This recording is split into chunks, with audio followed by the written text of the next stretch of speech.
এখানে পাকিস্তানি ড্রেস বিক্রি করে, অথচ লোকালি তৈরি করে। উনি স্বীকারোক্তি দিয়েছেন। আদাবার শেকের টেক তৈরি হয়, কারখানা রয়েছে। দেশি প্রোডাক্ট পাকিস্তানি নাম লিখে দেন কেন? এই যে সাদাবাহার লেখা, আগানুর লেখা, এগুলো কি পোশাক? কোথাকার পোশাক এটা? মনে করেন আমি কিনতে আসছি একটি সাদাবাহারের এই 3 পিস নিতে চাই, আপনি বলেন কোন দেশের, এটা বাংলাদেশি না কোন দেশের? আপনার এই প্রতিষ্ঠানটি জনস্বার্থে পরবর্তী নির্দেশ না দেওয়া পর্যন্ত বন্ধ রাখার আদেশ দেওয়া হলো। আপনি আমাদের অফিসে ওই ভদ্রলোক যার কাছ থেকে কিনেছেন এই সাদাবাহার সহ নোটস আর পাকিস্তানি ড্রেস, এদেরকে সহ উপস্থিত হবেন আগামীকাল 9:30টায়।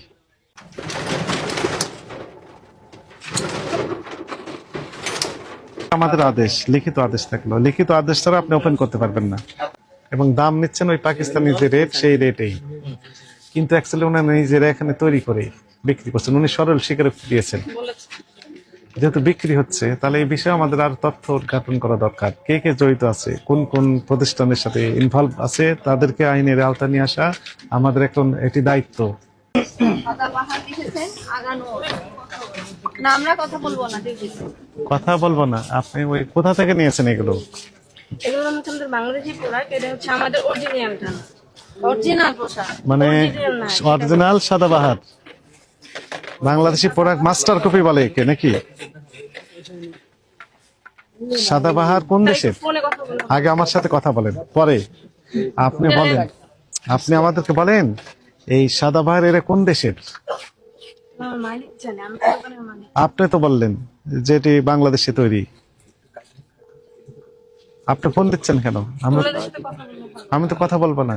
ভাইয়া একটু কথা বলছেন, ভালো হয় না।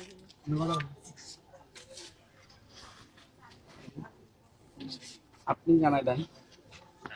ভাইয়া এই যে ওনারা আসছে দোকানে। উনি কোথায়? ওনার বাসায় আছে, কারখানা আছে তো, উনি কারখানায় ও, আছে। কারখানায় তৈরি করছেন। জি, আসসালামু আলাইকুম। আসসালাম। আপনার নাম কি?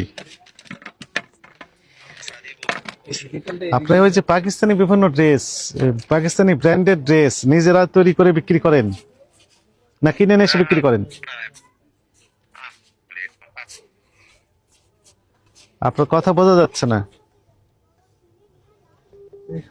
কি বলছে উনি? ইনি তো